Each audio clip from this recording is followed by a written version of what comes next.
নমস্কার নমস্কার নমস্কার নমস্কার নমস্কার নমস্কার নমস্কার নমস্কার নমস্কার নমস্কার নমস্কার নমস্কার আপনাদের সবাইকে সবাইকে সবাইকে সবাইকে নমস্কার, সবাইকে অজস্র শুভকামনা জানাচ্ছি, সবাইকে স্বাগত জানাচ্ছি আজকের এই শরণাগত অনুষ্ঠানে এবং সবাইকে শুভ সকাল জানাচ্ছি।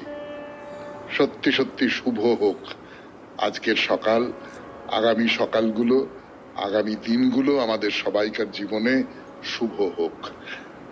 বেনি মাধবশীলের পঞ্জিকা অনুযায়ী আজকের দিনটার কথা বলি। আজকে 5ই আষাঢ় 1431, ইংরেজির 20শে জুন 2024, বৃহস্পতিবার, ত্রয়োদশী।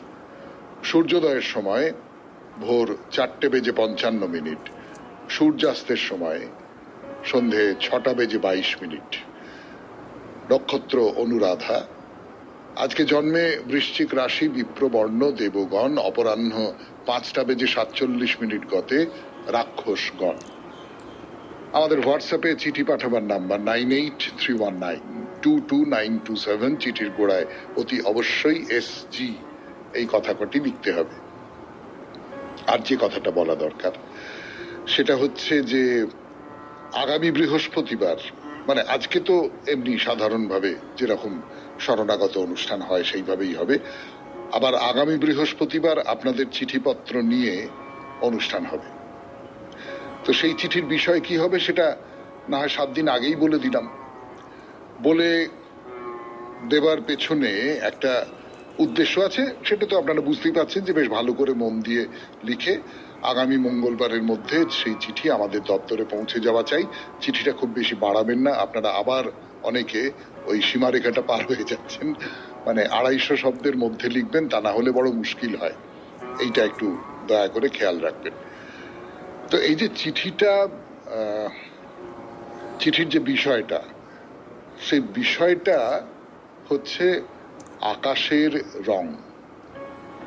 আকাশের রং, এই যে আকাশের রং কত রকম ভাবে পাল্টে যায়, আমরা কি খেয়াল করে দেখি সারাদিন কতভাবে কত রকম করে আকাশের রং পাল্টে যায়? এই আকাশের রং পাল্টে যাওয়ার সঙ্গে সঙ্গে আমার মনেরও কতগুলো পরিবর্তন হয়। আমি কি খুব মন দিয়ে আকাশ দেখি? আমরা যারা কলকাতা শহরে আছি তারা আকাশে খানিকটা ধোঁয়া ধুলো এই সমস্ত দেখি, তার ভেতর দিয়ে নক্ষত্র দেখতে পাওয়া খুব কঠিন হয় অনেক সময়। কিন্তু এই যে আকাশের রং বদলায়, সূর্যদেব পূর্ব থেকে পশ্চিমে যান, তার মধ্যে পাল্টাতে পাল্টাতে যায় রাত্রিবেলা, এই সবটা নিয়ে, এই সবটা আপনি দেখেছেন কখনো? সেই দেখা নিয়ে একটা লেখা 250 শব্দের মধ্যে, এইটা যদি একটু লিখে পাঠান। এর পেছনে একটা ঘটনা আছে, সেই ঘটনাটার কথা বলি আপনাদের। এর মধ্যে আমি একটা অনুষ্ঠানে গিয়েছিলাম, সেখান থেকে ফেরবার সময় মানে সেখানে গিয়ে এক ভদ্রমহিলার সঙ্গে আলাপ হলো। তিনি সত্যি সত্যি খুব গুণী মানুষ, নানান দিকে তার অজস্র গুণপনা আছে। তো আমি যেখানে ফিরবো তিনিও সেখানে ফিরবেন, গাড়ি করে ফিরবেন। আমাকে গাড়িতে তুলে নিলেন দয়া করে, এবং অনেকক্ষণ ধরে তিনি খুব শরণাগত শোনেন একেবারে, মানে নিশ্চয়ই এই কথাগুলো শুনছেন। তার সঙ্গে কথা হতে হতে হতে হতে এরকম বলছিলেন যে আমরা কিরকম আমাদের সমস্তটাকে আমরা একটা ছোট্ট এই যে মোবাইল যন্ত্র তার মধ্যে আটকে রেখেছি, আমরা বাইরের পৃথিবীটা দেখি না, আকাশের রং কিভাবে পাল্টায় দেখি না। এটা খট করে আমার মাথার মধ্যে আটকে গেল। আমি তখন তাকে বললাম না, একটা বেশ সারপ্রাইজ দেবে বলে, কিন্তু এই আকাশের রংটা আটকে গেল তার কথা থেকে। তার সূত্র ধরেই আমাদের সামনের বৃহস্পতিবারের বিষয় হোক আকাশের রং। এবারে বলি আজকের অনুষ্ঠান সম্পর্কে। আজকের অনুষ্ঠানে প্রথমে পুরাণ চিরন্তনে আমরা বলছিলাম রুক্মিণীকে হরণ করে নিয়ে এসেছেন কৃষ্ণ আর বলরাম মিলে, তার ফলে জরাসন্ধের সঙ্গে কৃষ্ণের একটা বিরোধিতা তৈরি হয়েছে। তার ফলে কি হলো সেই কথাটা বলবো। তারপর পুরাণ চিরন্তনের শেষে চলে যাব স্বামী বিবেকানন্দের রচনা থেকে পাঠ। রচনার নাম আপনারা সকলেই জানেন, শিষ্যের সাধনা। তারপর কথামৃত থেকে পাঠ, আপনাদের চিঠিপত্র, এবং শেষে বাইরে দূরে। আমরা এখন আছি কোন্নগরে শকুন্তলা কালী মন্দিরে। তার 92.7 বিগ FM শরণাগত অনুষ্ঠানে এখন একটু গান শুনি, গানের পর পুরাণ চিরন্তন। আমি আছি আপনাদের সঙ্গে, আপনাদের সৌমিত্র বসু।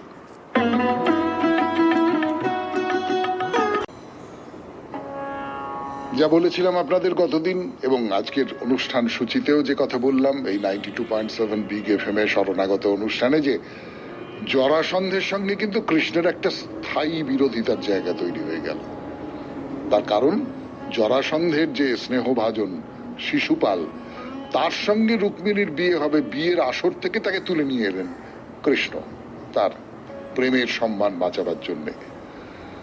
তো কিছুদিন বাদেই জরাসন্ধ, মগধের রাজা, তিনি আক্রমণ করলেন কৃষ্ণকে, যে শিক্ষা দিতে হবে। তার সঙ্গে এলেন হিরণ্যধনু আর ছেলে একলব্য।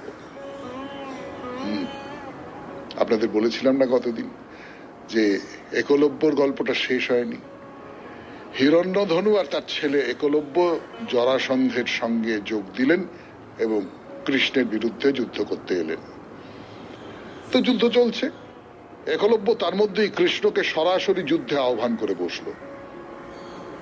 দুজনে তুমুল লড়াই চলল। শেষে কৃষ্ণের হাতেই পরাজিত হয়ে একলব্য মারা গেল। যুদ্ধে একলব্যকে হারালেন, কিন্তু কৃষ্ণের একটা স্নেহ ছিল তার প্রতি। এই যে আঙুল কেটে গুরু দক্ষিণা দিয়েছিল একলব্য, এইটা তিনি জানতেন এবং এটা তো বোঝাই যাচ্ছে একেবারেই স্পষ্টত, সেটা কৃষ্ণ মনে করতেন যে দ্রোণাচার্য একেবারে নিজের স্বার্থে একলব্যকে এইভাবে খানিকটা পঙ্গু করে দিয়েছেন। কিন্তু যুদ্ধ তো যুদ্ধ, সেইখানে তো যা যা করবার সেগুলো করতে হবে। সেই যুদ্ধে একলব্য হেরে গেছেন। তো মৃত্যুর আগে কৃষ্ণ তাকে বর দিলেন, দ্রোণাচার্যের জন্যই তো তোমার বীরত্ব নষ্ট হয়েছে। ধনুর্বাণ চালনায় তোমার যে অপরিসীম ক্ষমতা ছিল, সেই ক্ষমতাকে দ্রোণাচার্য নষ্ট করে দিয়েছেন। নইলে এই যুদ্ধের ফল কি হতো কেউ জানে না। পরের জন্মে তুমি তার প্রতিশোধ নিতে পারবে, তোমার হাতেই দ্রোণাচার্যের মৃত্যু হবে। এই পর্যন্ত।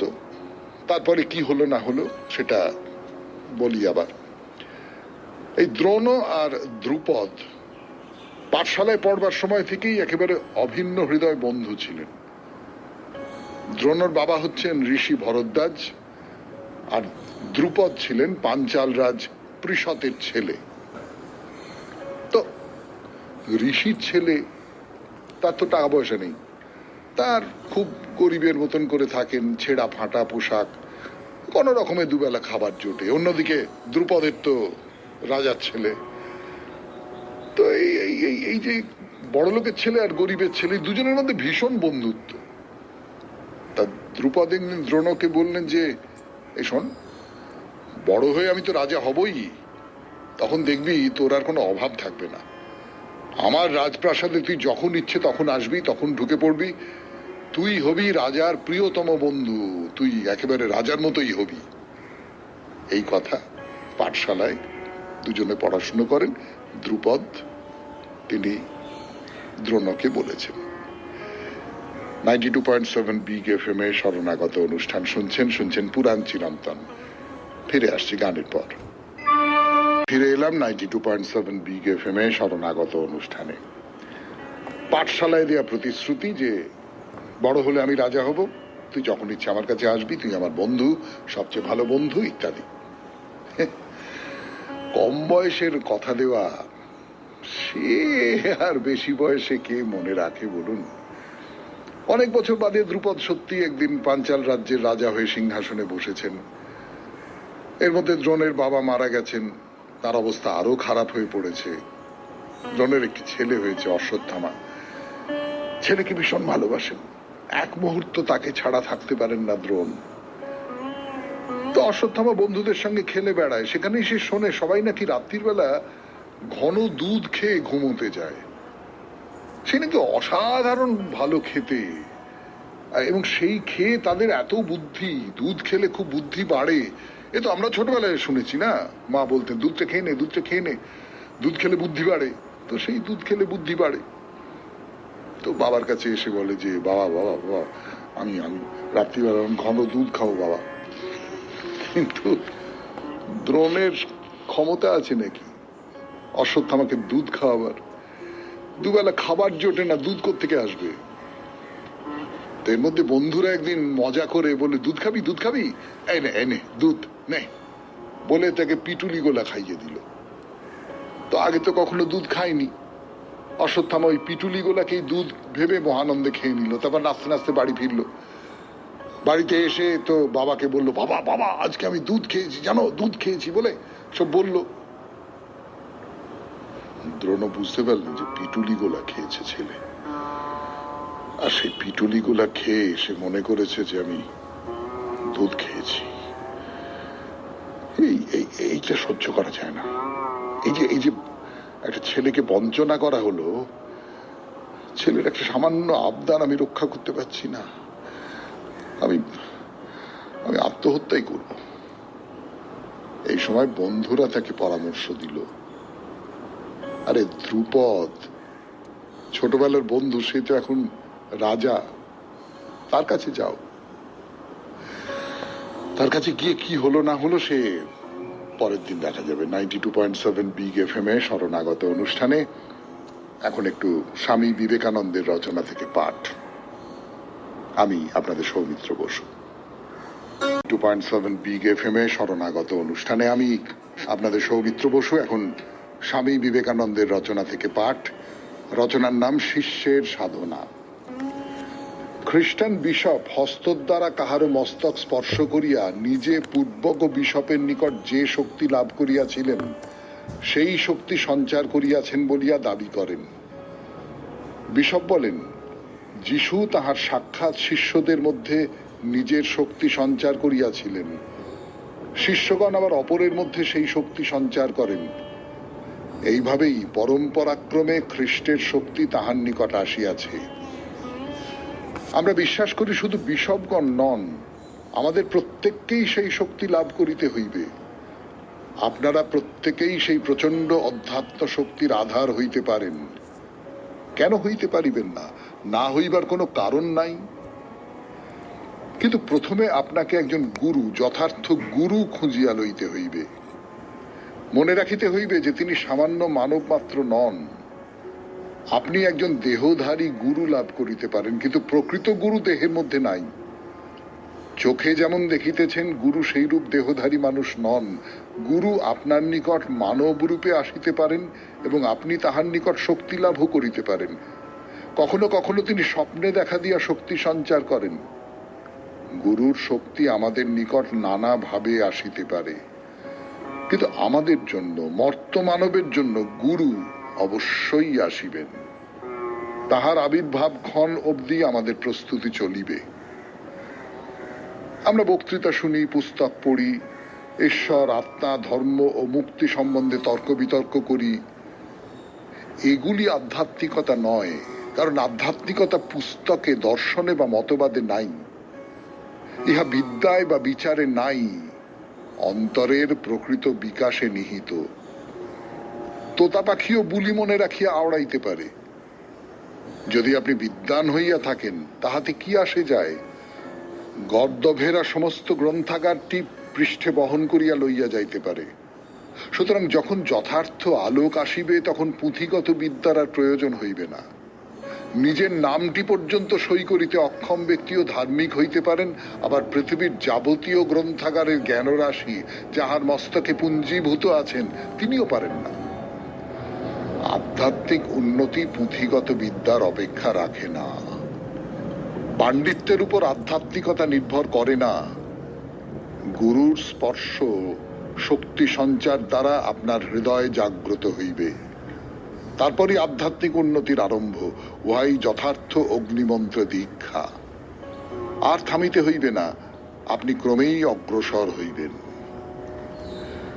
কয়েক বছর পূর্বে আমার এক বন্ধু, খ্রিস্টান ধর্মযাজক, আমাকে জিজ্ঞাসা করেন, তুমি কি খ্রিস্টে বিশ্বাসী? আমি উত্তর দিলাম, হ্যাঁ, বোধহয় একটু অধিক শ্রদ্ধার সহিত বিশ্বাসী। তাহা হইলে খ্রিস্ট ধর্মে দীক্ষিত হও না কেন? কেমন করিয়া দীক্ষিত হইব? কাহার দ্বারা? যথার্থ দীক্ষাদাতা কোথায়? দীক্ষা কি? ইহা কি কতকগুলি বাঁধা ধরা মন্ত্র আওড়াইয়া জল ছিটানো, না জোর করিয়া ধরিয়া জলে ডুবানো? শুনলেন স্বামী বিবেকানন্দের রচনা থেকে পাঠ 92.7 বিগ এফএম এ শরণাগত অনুষ্ঠানে। এরপর কথামৃত। এরপর ফিরে এলাম 92.7 বিগ এফএম এ শরণাগত অনুষ্ঠানে। ঠাকুর কীর্তন শুনছেন। এখন আপনারা জানেন, মানে কথামৃত পড়ার সূত্র ধরে আপনারা জেনেছেন যে বহু কীর্তনিয়া, বহু গায়ক কবি গান করেন, এইরকম সব মানুষ যারা ভক্তিগীতি করেন, এরকম সব মানুষ দক্ষিণেশ্বরে আসতেন ঠাকুরকে গান শোনাতেন, আর ঠাকুর গান শুনতে খুব ভালোবাসতেন। এইটা আমাদের যে সাধনা, আমাদের যে ভক্তি সাধনা, বাংলার যে ভক্তি সাধনা, বিশেষ করে বলছি, শুধু বাংলার নয়, গোটা ভারতের ক্ষেত্রেই কথাটা সত্যি। সে কথা আপনারা জানেন যে আমাদের যারা মধ্যযুগের যারা সন্ত, যারা এই ভক্তি আন্দোলনের সঙ্গে যুক্ত, ভক্তির কথা বলেছেন যে সমস্ত সন্তরা, তারা গানকে একটা খুব গুরুত্বপূর্ণ বাহন করে তুলেছেন। যা কিছু বলবার গানের মধ্যে দিয়ে বলেছেন। আমাদেরও সেই সম্পদ আছে, আমাদের রামপ্রসাদ আছেন, আমাদের কমলাকান্ত আছেন, আমাদের বৈষ্ণব পদাবলিকারেরা রয়েছেন, এরা সকলে তো রয়েছেন। তো সেই গান গাইতে এসেছেন, এসে গৌর সন্ন্যাস গাইছেন, আর মাঝে মাঝে আখর দিচ্ছেন। নারী হেরবে না, সে যে সন্ন্যাসীর ধর্ম, জীবের দুঃখ গোচাইতে নারী হেরিবে না, নইলে বৃথা গৌর অবতার। গৌর অবতারের কথা আমরা রবিবারের শরণাগত অনুষ্ঠানে বলি, আপনারা জানেন তিনি কিভাবে নিজের সাধনার পথে এগিয়ে গেছেন। তো ঠাকুর এই গৌরাঙ্গের সন্ন্যাসের কথা শুনতে শুনতে দাঁড়িয়ে পড়েছেন, দাঁড়িয়ে পড়ে একেবারে সমাধিস্থ হয়ে গেছেন। ওই যে একটা উদ্দীপন জেগেছে, তো মানে যে মানুষটার মনটা খুব খুব কাঁচের মতো স্বচ্ছ, বা একবার নির্মল জলের মতো স্বচ্ছ, যে কোনো কিছুর ছায়া এসে পড়ে সেখানে, এবং সেই ছায়াটা এমনই ভাবে পড়ে যাতে করে মনে হয় সেটা সত্য। মনের ওপর গৌরাঙ্গের ছায়া এসে পড়েছে, ঠাকুর সমাধিস্থ হয়ে গেছে। আর ভক্তেরা তখন, তারা তো অভ্যস্ত, তারা গলায় ফুলের মালা পরিয়ে দিয়েছেন। ভবনাথ, রাখাল এরা ঠাকুরকে ধরে আছেন, পাছে পড়ে যান। ঠাকুর উত্তর দিকে মুখ করে রয়েছেন। বিজয়, কেদার, রাম, মাস্টার মনমোহন, লাটু সবাই গোল হয়ে তাকে ঘিরে দাঁড়িয়ে রয়েছেন। ঠিক মনে হচ্ছে যে গৌরাঙ্গ এসে দাঁড়িয়েছেন মাঝখানে, আর তার চারপাশে তার ভক্ত শিষ্য পরিকর যারা আছেন তারা দাঁড়িয়ে রয়েছেন। এই সমাধিস্থ হয়ে গেলেন ঠাকুর। তো আস্তে আস্তে আস্তে আস্তে সমাধি ভঙ্গ হলো। ঠাকুর যেন সচ্চিদানন্দ কৃষ্ণের সঙ্গে কথা বলছেন, কৃষ্ণ কৃষ্ণ কৃষ্ণ কৃষ্ণ, বারবার এই কৃষ্ণ কৃষ্ণ নাম তিনি উচ্চারণ করছেন।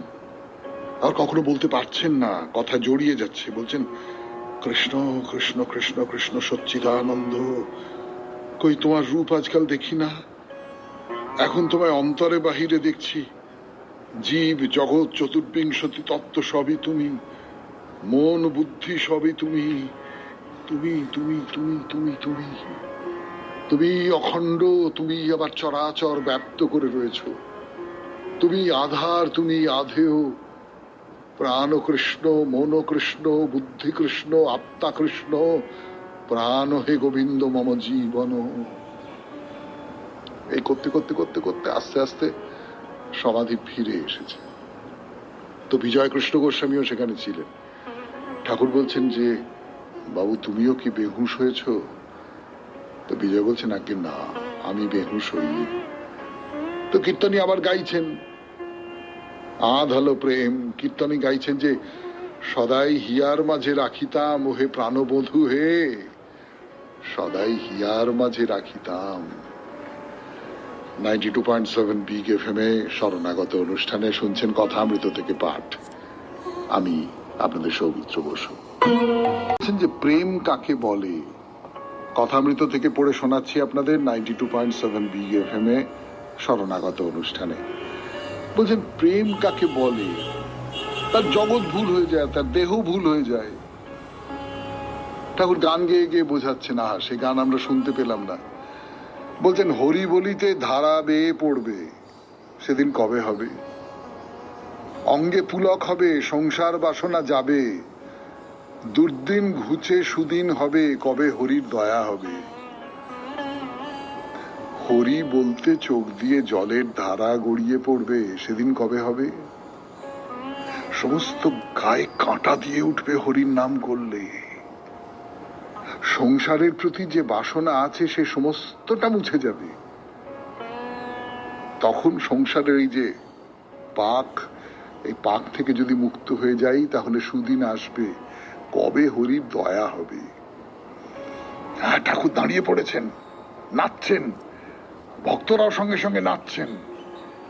ঠাকুর মাস্টারের হাত ধরে মন্ডলের ভেতরে তাকে নিচ্ছেন, মাস্টার মশাইও নাচছেন। এই নাচতে নাচতে নাচতে নাচতে আবার সমাধিস্থ কেদার সমাধি ভঙ্গ করবার জন্য স্তব করছেন। ক্রমে সমাধি ভঙ্গ হলো। ঠাকুর নিজের আসন গ্রহণ করলেন আর বলছেন, ও সচ্চিদানন্দ, ও সচ্চিদানন্দ, গোবিন্দ গোবিন্দ গোবিন্দ গোবিন্দ যোগ মায়া, ভগবদ ভক্ত ভগবান, ভগবদ ভক্ত ভগবান। এই যে যেখানে কীর্তন হচ্ছিল, যেখানে রাধা কৃষ্ণ নাম হচ্ছিল, যেখানে এই প্রেমের স্রোত বয়ে যাচ্ছিল, ঠাকুর সেইখানকার ধুলো তুলে নিচ্ছেন, নিজের কপালে মাখছেন, নিজের গায়ে মাখছেন। তো বলছেন ঘরে নাকি অনেক হরিনাম হয়েছে, তাই খুব জমে গেল। তো ভবনাথ বলছেন যে তাতে আবার সন্ন্যাসের কথা।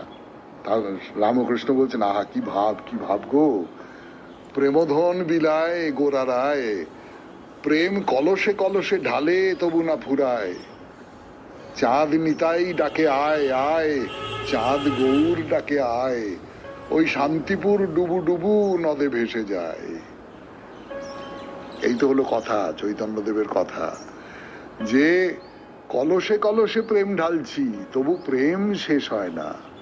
প্রেম কি কখনো শেষ হয়? প্রেমের সমুদ্রের মধ্যে আমরা আছি, আমরা নিজেদের আটকে রেখে দিয়েছি একটা ছোট্ট কৌটোর মধ্যে, বাটির মধ্যে। কৌটো খুললেই অনন্ত প্রেমের সমুদ্র। শুনলেন কথামৃত থেকে পাঠ 92.7 বিগ FM এ শরণাগত অনুষ্ঠানে। এরপর আপনাদের চিঠি। ফিরে আসছি গানের পর। দেবাশিস কুমার ঘোষ, বয়স 66 বছর, নিবাস রামরাজাতলা, হাওড়া। একেবারে প্রথমেই তিনি তার পরিচয় দিয়ে দিয়েছেন, তারপরে লিখেছেন এই চিঠি। পড়ে শোনাই আপনাদের। প্রথমেই বিগ FM এর প্রধানকে নমস্কার জানাই, তার উদ্দেশ্যেই এই চিঠিটি লেখা। এই চিঠির মাধ্যমে আমি প্রতিদিন সকালে শরণাগত অনুষ্ঠানের ব্যাপারে কিছু প্রস্তাব পেশ করব। আশা করি শরণাগত অনুষ্ঠানের সঞ্চালক এই চিঠিটি পাঠ করবেন অথবা বিগ FM এর প্রধানের কাছে এই চিঠিটি পাঠিয়ে দেবেন। আমার প্রস্তাব নিম্নে দিলাম। আমার মনে হয় প্রতি সপ্তাহের সোমবার হইতে শুক্রবার পর্যন্ত অনুষ্ঠান সূচি এবং রবিবারের অনুষ্ঠান এই রকম হলে ভালো হয়। সোমবার হইতে শুক্রবার 1 একটি গান, 2 যে দিনের অনুষ্ঠান সেই দিনের বিবরণ, 3 একটি গান, 4 মহাপুরুষদের নিয়ে অনুষ্ঠান, 5 একটি গান, 6 কথামৃত থেকে পাঠ এবং বিশ্লেষণ, 7 একটি গান, 8 কমপক্ষে 2টি করে চিঠি পাঠ, 9 একটি গান, 10 বাইরে দূরে নিয়ে অনুষ্ঠান, 11 একটি গান। রবিবার 6টি গান, ওই দিনের বিবরণ এবং মহাপ্রভু চৈতন্যদেবকে নিয়ে অনুষ্ঠান। আবার বলি, আমার মনে হয় এইভাবে শরণাগত অনুষ্ঠানটি সাজালে ভালো হয়। এবার সিদ্ধান্ত সম্পূর্ণ আপনার। নমস্কারান্তে, দেবাশিস কুমার ঘোষ, রামরাজাতলা, হাওড়া। না, আপনার কথা মতো এই চিঠি পড়লাম এবং নিশ্চয়ই এই প্রস্তাব আমি পাঠিয়ে দেবো অধিকর্তার কাছে। কিন্তু আমার যেটা আগ্রহের বিষয় আর কি, সেটা হচ্ছে আপনি দুটো অনুষ্ঠানকে বাদ দিতে বলেছেন। তার মধ্যে একটা হচ্ছে পুরাণ চিরন্তন এবং আর একটা হচ্ছে স্বামী বিবেকানন্দের রচনা থেকে পাঠ।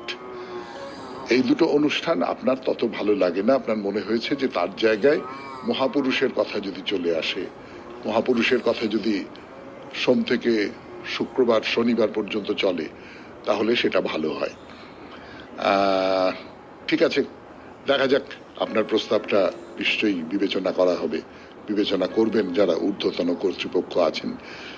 আপনাকে অনেক ধন্যবাদ। আপনি যে শরণাগত অনুষ্ঠান নিয়ে ভেবেছেন কেমন করে করলে আরো ভালো হয় সেটা ভেবেছেন, তার জন্য আপনাকে সত্যি সত্যি আন্তরিক ধন্যবাদ। এই ভাবনাটা আমাদের খুব পছন্দের, যে কেউ ভাবছেন শরণাগত নিয়ে। কেবলমাত্র আমরা যারা শরণাগত পরিচালনা করি তারাই ভাববো এমনটা নয়। এরপর বাইরে দূরে 92.7 বিগ এফএম এ শরণাগত অনুষ্ঠান শুনছেন। আমি আছি আপনাদের সঙ্গে, আপনাদের সৌমিত্র বসু। গানের পর মানে এখন বাইরে দূরে। বাইরে দূরেতে আমরা আপাতত আছি কোন্নগরে। কোন্নগরের শকুন্তলা কালী মাতাকে দর্শন করতে এসেছি আমরা। তো এর মধ্যে যে কথাগুলো বলা হলো তার থেকে এইটা বুঝতে পারা যাচ্ছে যে এই শকুন্তলা কালী মাতাকে দর্শন করতে গেলে কালী পুজোর সময়েই আসতে হবে। কেননা ওই যে কোনো বারোয়ারি বা বনেদি বাড়ি পুজোর মতো এখানেও পুজোর সময়েই ঠাকুরের অধিষ্ঠান হয়, তার মূর্তি তৈরি করা হয় এবং পুরো পুজোর পরে ভাসান দেওয়া হয়। তাহলে আর আপনাদের আশা অপূর্ণ রাখি কেন? কালী পুজোর মধ্যেই চলে যাই এই রক্ষে কালীর মন্দিরে। বছরের একদিন যে পুজো হয় সেই বিশেষ দিনটির জন্য মন্দির খুব সুন্দর করে সাজানো হয়, আর 5টা দিন থেকে আলাদা করে। সে তো খুব স্বাভাবিক, তাতে তো কোনো সংশয় থাকতে পারে না। এই ধরুন রাস্তায় নেমে মন্দির পর্যন্ত যাবার আগে একটা জায়গা রয়েছে যেখানে দেবী প্রতিমা তৈরি হয়। এই তৈরিটা আটচালাতেই নয়, আলাদা একটা জায়গা রয়েছে।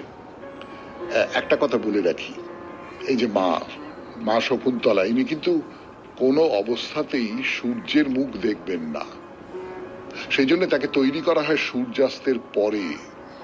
তাকে পুজো স্থানে দিনের বেলা নিয়ে যাওয়া যায় না, আর রাত্রিবেলা পুজো শেষ করে ভোরের মধ্যেই তাকে বিসর্জন দিতে হবে।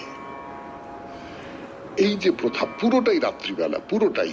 দিনের আলো তিনি দেখবেন না। হ্যাঁ, এই প্রথা থেকে কেউ কেউ মনে করেছেন এই যে কালী, ইনি হয়তো একসময় ডাকাতদের আরাধ্যা ছিলেন। ডাকাতদের মতো তিনি তাই দিনের আলোয় বের হন না। তো আমি বারোয়ারি পুজোর কথা বলবো না, সেখানে তো প্রতিমা কিনে আনা হয়, সে কুমোরটুলি থেকেই হোক বা অন্য কোথাও থেকেই হোক বা যেভাবেই হোক। কিন্তু যে কোনো বনেদি বাড়ির পুজোয় দেখেছি প্রতিমা তৈরি হয় পুজো দালানেই। বলি আপনাদের, এই যে আমাদের বাড়ির পুজো দশঘরায় আমাদের দুর্গা পুজো, সে বিসর্জনের সময় চাঁদা বলে একটা পুকুর আছে আমাদের বাড়ির খুব লাগোয়া, সেইখানে বিসর্জন দেওয়া হলো। তার 2-3 দিন পরে দেবীর কাঠামোটা সেইখান থেকে তুলে আনা হলো। তারপর যথাসময় ওই পুজো দালানেই সেই কাঠামো থেকে মূর্তি গড়ার কাজ শুরু হলো। এই কাঠামো কিন্তু পুজো দালানে থেকে গেল। 92.7 বিগ এফএম এ শুনছেন শরণাগত, বাইরে দূরে। আমি আছি আপনাদের সঙ্গে, আপনাদের সৌমিত্র বসু। এই যে শকুন্তলা দেবীর মন্দির, এখানে তো সেটা সম্ভব নয়, কারণ এখানে তো প্রতিদিন মানুষজন আসেন মন্দির দর্শন করবার জন্য, দেবীর বেদি দর্শন করবার জন্য। তাই অন্য জায়গায় মূর্তি তৈরির ব্যবস্থা। তাকে কি নাম দেব? পটস্থান নাম দেওয়া যায়। হ্যাঁ, সেই পটস্থান থেকে বেরিয়ে এইবারে আপনি যাচ্ছেন মন্দিরের দিকে, তো পথের মধ্যেই দেখবেন রীতিমতো লাইন পড়ে গেছে ভক্তদের। যা বলছিলাম, সারা বছরই এই শকুন্তলা দেবীর কালী মন্দিরে ভক্তেরা প্রচুর পরিমাণে আসেন। আর কালী পুজোর সময় যে কত আসে মন্দিরের দিকে, দেখতে পাবেন যে পথের দুপাশে মানুষজন রাস্তায় বসে পড়েছেন লাইন করে দর্শন লাভের আশায়। এমনি করে বেশ খানিকটা পথ, তারপর ওই মন্দির শুরু হতে চলেছে। কালী পুজো উপলক্ষে ধরুন একটা বেশ গেট করা হয়েছে, হ্যাঁ, তাতে নানান রকম আলো দিয়ে সাজানো হয়েছে, যেমন বারোয়ারি পুজোয় হয় আর কি। এবং তার নিচে লেখা রয়েছে শ্রী শ্রী রক্ষা কালী মাতা বারোয়ারি, মানে এটা শকুন্তলা রক্ষা কালী মাতা বারোয়ারি। এটা বারোয়ারি পুজো, কিন্তু 150 বছরের পুরনো পুজো মন্দিরের ভেতরে। বেশ অন্যরকম ব্যাপার না? এর আগে তো পুজোবিহীন দিনে মন্দিরে এসেছি আমরা। তো কালী পুজোর মধ্যে যদি আসেন তাহলে দেখতে পাবেন সেই লাল রঙের মন্দির, তার গ্রিল, তার লাল থাম, সবকিছু একেবারে আলো দিয়ে সাজিয়ে ঝলমলে করে তোলা হয়েছে। মন্দিরের ঠিক বাইরে তো রীতিমতো বাজার বসে গেছে। পুজোয় যা যা লাগে সমস্ত নিয়ে বসে গেছেন দোকানিরা। ওই তো মা এসে গেছেন, এইবার তাকে দর্শন করার পালা। তার আগে একটা কথা বলে রাখি, যে কোনো মাটিতেই কিন্তু মায়ের মূর্তি গড়া হবে না। মাটির সঙ্গে দুধ আর মদ মিশিয়ে তার প্রতিমা বানানোর মাটি তৈরি করা হয়, দুধ আর মদ মিশিয়ে। আজকের মতো শেষ করি। শরণাগত মনে করিয়ে দিই, আমাদের হোয়াটসঅ্যাপে চিঠি পাঠাবার নাম্বার 9831922927। চিঠির গোড়ায় অতি অবশ্যই SG লিখতে হবে। এবার তাহলে রবীন্দ্রনাথের কবিতা। অজানা জীবন বাহিনু রহিনু আপন মনে, গোপন করিতে চাহিনু ধরা দিনু দোনয়নে। কি বলিতে পাছে কি বলি, তাই দূরে ছিনুকে বলি, তুমি কেন এসে সহসা দেখে গেলে আঁখি কোণে, কি আছে আমার মনে। গভীর তিমির গহনে আছিনু নীরব বিরহে, হাসির তড়িত দহনে লুকানো সে আর কি রহে। দিন কেটেছিল বিজনে, ধ্যানের ছবি সৃজনে, আনমনে যেই গেয়েছি শুনে গেছো সেইখানে, কি আছে আমার মনে। প্রবেশিলে মোর নিভৃতে, দেখে নিলে মোরে কিভাবে, যে দ্বীপ জ্বেলেছি নিশীথে সে দ্বীপ কি তুমি নিবাবে। ছিল ভরি মোর থালিকা, ছিড়িব কি সেই মালিকা, শরম দিবে কি তাহারে অকথিত নিবেদনে, যা আছে আমার মনে। সবাই খুব ভালো থাকবেন, আনন্দে থাকবেন। নমস্কার। নমস্কার নমস্কার নমস্কার নমস্কার নমস্কার নমস্কার নমস্কার নমস্কার নমস্কার নমস্কার নমস্কার নমস্কার আপনাদের সবাইকে সবাইকে সবাইকে সবাইকে নমস্কার। সবাইকে অজস্র শুভকামনা জানাচ্ছি, সবাইকে স্বাগত জানাচ্ছি আজকের এই শরণাগত অনুষ্ঠানে, এবং সবাইকে শুভ সকাল জানাচ্ছি। সত্যি সত্যি শুভ হোক আজকের সকাল, আগামী সকালগুলো, আগামী দিনগুলো আমাদের সবাইকার জীবনে শুভ হোক। বেণীমাধব শীলের পঞ্জিকা অনুযায়ী আজকের দিনটার কথা বলি। আজকে 5ই আষাঢ় 1431, ইংরেজির 20 জুন 2024, বৃহস্পতিবার, ত্রয়োদশী। সূর্যোদয়ের সময় ভোর 4:55, সূর্যাস্তের সময় সন্ধে 6:22। নক্ষত্র অনুরাধা। আজকে জন্মে বৃশ্চিক রাশি, বিপ্রবর্ণ, দেবগণ। অপরাহ্ন 5:47 গতে রাক্ষসগণ। আমাদের হোয়াটসঅ্যাপে চিঠি পাঠাবার নাম্বার 9831922927। চিঠির গোড়ায় অতি অবশ্যই SG এই কথা কটি লিখতে হবে। আর যে কথাটা বলা দরকার সেটা হচ্ছে যে আগামী বৃহস্পতিবার, মানে আজকে তো এমনি সাধারণভাবে যেরকম শরণাগত অনুষ্ঠান হয় সেইভাবেই হবে, আবার আগামী বৃহস্পতিবার আপনাদের চিঠিপত্র নিয়ে অনুষ্ঠান হবে। তো সেই চিঠির বিষয় কি হবে সেটা না হয় 7 দিন আগেই বলে দিলাম। বলে দেবার পেছনে একটা উদ্দেশ্য আছে, সেটা তো আপনারা বুঝতেই পারছেন যে বেশ ভালো করে মন দিয়ে লিখে আগামী মঙ্গলবারের মধ্যে সেই চিঠি আমাদের দপ্তরে পৌঁছে যাওয়া চাই। চিঠিটা খুব বেশি বাড়াবেন না, আপনারা আবার অনেকে ওই সীমারেখাটা পার হয়ে যাচ্ছেন, মানে 250 শব্দের মধ্যে লিখবেন, তা না হলে বড় মুশকিল হয়। এইটা একটু দয়া করে খেয়াল রাখবেন। তো এই যে চিঠির যে বিষয়টা, সেই বিষয়টা হচ্ছে আকাশের রং। আকাশের রং, এই যে আকাশের রং কত রকম ভাবে পাল্টে যায়, আমরা কি খেয়াল করে দেখি সারাদিন কতভাবে কত রকম করে আকাশের রং পাল্টে যায়। এই আকাশের রং পাল্টে যাওয়ার সঙ্গে সঙ্গে আমার মনেরও কতগুলো পরিবর্তন হয়। আমি কি খুব মন দিয়ে আকাশ দেখি?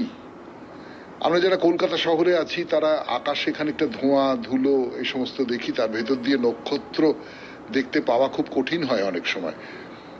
কিন্তু এই যে আকাশের রং বদলায়, সূর্যদেব পূর্ব থেকে পশ্চিমে যান, তার মধ্যে পাল্টাতে পাল্টাতে যায় রাত্রিবেলা, এই সবটা নিয়ে, এই সবটা আপনি দেখেছেন